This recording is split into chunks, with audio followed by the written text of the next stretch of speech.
কলকাতার গড়িয়াহাট মার্কেট ঘুরে দেখলেন রাজ্যের পুর নগর উন্নয়ন মন্ত্রী অগ্নিমিত্রা পাল। মন্ত্রীর সঙ্গে সেই সময় ছিলেন কলকাতা পুরসভার একাধিক আধিকারিক এবং পুরকর্মীরা। বাজারের বিভিন্ন অংশ ঘুরে খতিয়ে দেখেছেন তিনি। কোথাও কোনো নোংরা আবর্জনা জমে রয়েছে কিনা, নর্দমার অবস্থা কেমন, বাজারের সামগ্রিক পরিবেশ ঠিক কতটা পরিষ্কার, সবটাই সরেজমিনে পর্যবেক্ষণ করেছেন অগ্নিমিত্রা পাল। পরিদর্শনের সময় বাজারের বিভিন্ন জায়গায় ছড়িয়ে ছিটিয়ে থাকা ময়লা, মাছের আঁশ এবং অপরিষ্কার পরিবেশ দেখে কার্যত অসন্তোষ প্রকাশ করেন তিনি পুরসভার কর্মীদের উদ্দেশ্যে বলেন, সরকার বদলেছে, তাই কাজের ধরন বদলাতে হবে, বাজারের চেহারা বদলাতে হবে, পরিচ্ছন্নতা নিয়ে কোনো রকম গাফিলতি বরদাস্ত করা হবে না বলে স্পষ্ট বার্তা অগ্নিমিত্রা পালের। হঠাৎই এক ব্যক্তিকে মন্ত্রী বলেন, প্রশাসন আর পার্টিকে মেলাবেন না, চিৎকার চেঁচামেচি করবেন না, আমি সেটা বরদাস্ত করব না। একবার চলুন আপনাদেরকে দেখায় সেই মুহূর্তের ভিডিওটা।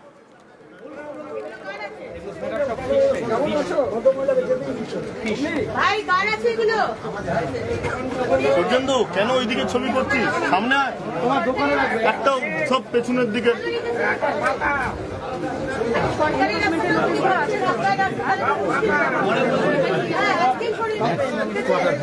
ভালো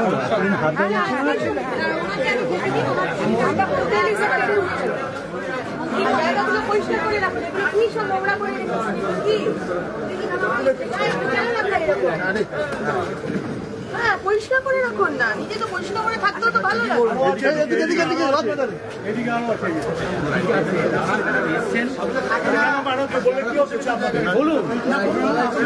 হ্যাঁ হ্যাঁ হ্যাঁ হ্যাঁ প্রশাসন আর পার্টিকে মেলাবেন না, প্লিজ না আপনি আপনার আপনি চিৎকার চেঁচামেচি করবেন না, I will not tolerate that. না, you send me ideas, but আমি এখানে আমার দপ্তরকে নিয়ে এসেছি, don't interfere in this, please. শুধু পরিচ্ছন্নতাই নয়, বাজারে বেআইনিভাবে যে সমস্ত বাড়তি জায়গা দখল করে নির্মাণ করা হয়েছে এবং আদৌ সেগুলো বৈধ কিনা সেটাও খতিয়ে দেখেছেন অগ্নিমিত্রা। একাধিক দোকানের সামনে অতিরিক্ত নির্মাণ চোখে পড়তেই একেবারে সরাসরি দোকানদারের সঙ্গে কথা বলেছেন। প্রশ্ন তুলেছেন, সরকারি জমি কেন দখল করা হয়েছে, কার অনুমতিতে দোকানের পরিসর বাড়ানো হয়েছে, এ বিষয়ে কড়া অবস্থান নিতে দেখা গিয়েছে তাকে। তিনি স্পষ্ট জানিয়ে দেন, সরকারি জমি ব্যক্তিগতভাবে ব্যবহার করা যাবে না, বাজারে যে সমস্ত বেআইনি অংশ রয়েছে তা দ্রুত সরিয়ে ফেলতে হবে। দোকানদারদের তিনি 15 দিনের একটা আলটিমেটামও দিয়েছেন। এই সময়ের মধ্যে পরিস্থিতির পরিবর্তন না হলে প্রশাসন প্রয়োজনীয় ব্যবস্থা নেবে বলে ইঙ্গিত দিয়েছেন তিনি। পাশাপাশি তিনি জানান, নির্দিষ্ট সময়সীমা পার হওয়ার পর তিনি নিজেই আবার বাজারে এসে পরিস্থিতির পর্যালোচনা করবেন। বাজারের নিকাশি ব্যবস্থাও খতিয়ে দেখেছেন পুর নগর উন্নয়ন মন্ত্রী। একটি নালার সামনে তিনি যান এবং সেখানে মাছের আঁশ আর বর্জ্য জমে নালার মুখ কার্যত বন্ধ, ফলে সেখানে যে জল সেটা ঠিকমতো বেরোতে পারছে না।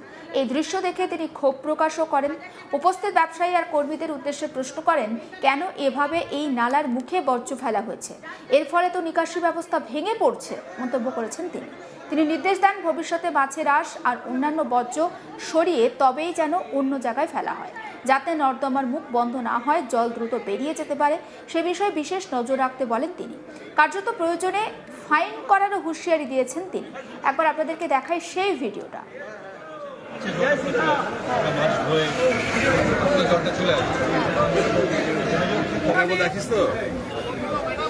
যতটুকুনি দোকান ততটুকুনি রাখতে হবে, কোন এক্সটেনশন এই সরকারে চলবে না, ঠিক আছে? এটা শুভেন্দু অধিকারীর সরকার, এখানে কারুর পরে কোনো কাজ হবে না, শুধু সরকারের জন্য হবে। ওটা বলছি না, এখানে ম্যাডাম আছেন মার্কেটে, উনি দেখে আপনাদের দিয়ে দেবেন। হ্যাঁ, এগুলো কোথায় ফেলা হয়? ময়লা এই কটটা খুলে দাও।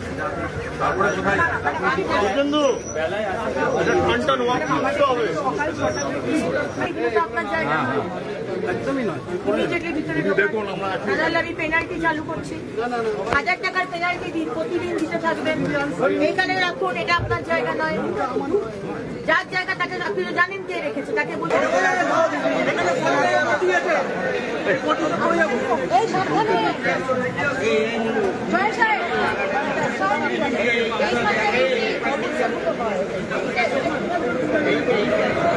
শুনবি তো পাচ্ছি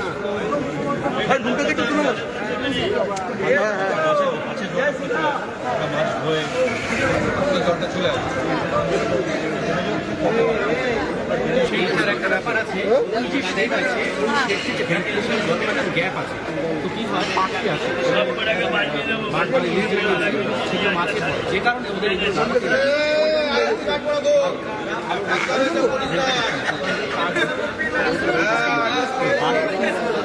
সেই জন্য আমরা এগুলো দেখি। দেখা যাবে অন্যরা তো কি করবে? দোকানের সামনে যদি ময়লা থাকে আমি কিন্তু দোকানকে পেনাল্টি দেবো, কারণ আমি তো দেখতে যাবো না কে ফেলে গেছে। আপনার দোকানটা আপনি পরিষ্কার রাখছেন, তাহলে আপনার সামনে পরিষ্কার রাখারও দায়িত্ব আপনার। কিন্তু এরা শুধু পরিষ্কারই করে যাবে সারাদিন, আর আপনারা ময়লা করবেন বা আমরা ময়লা করবো সাধারণ মানুষ, এটা তো হতে পারে না।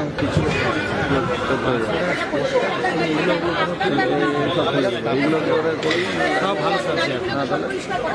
এরপরে যদি আবার ফেলে, আবার গন্ডগোল হবে। একটু পরিষ্কার করতে সুন্দর একটা বাজার পরিদর্শনের পর মন্ত্রী অগ্নিমিত্রা পাল ঠিক কি জানিয়েছেন আসুন শোনাই। certain points which I would like to improve. First is the cleanliness of the market. The entire floor has to be changed, and I have instructed my officers. The drainage system is in shambles, so the pipes have to be cleared, renovated. The toilet is in very bad shape. There are women shopkeepers. I need toilet, please. I need shopkeepers have good toilets, so toilets need to be done. Electric wirings are everywhere, hanging, the boxes are open. I want it completely covered, and I want shopkeepers to maintain their area. If you have 200 square feet area, please maintain that. Every shopkeeper, almost every, have encroached on the common passage. That has to be stopped. No encroachment we will tolerate. It has to be done properly. The fish market has a big ceiling which is having some leakages. Water is pouring down, when you are having rain. And they are using these tarpaulins on top of their stalls. These tarpaulins are extremely inflammable material. So I have instructed that the main structure needs to be renovated and all tarpaulins will be removed. The fire service equipment needs to be checked. There has to be a different place for motorcycle and bicycle parking. You can't park inside. So these are the things which we have checked. I'll be coming after 15 days. And the same system will follow in every market. We, the government of Mr. Shubhendu Adhikari, we are committed and accountable to the people of Bengal. So this will be followed in every market and Bengal. Certain points which I would like. সমস্ত update পৌঁছে দেবো আপনাদের কাছে, নজর রাখুন আজ তাক বাংলায়, সাবস্ক্রাইব করতে ভুলবেন না।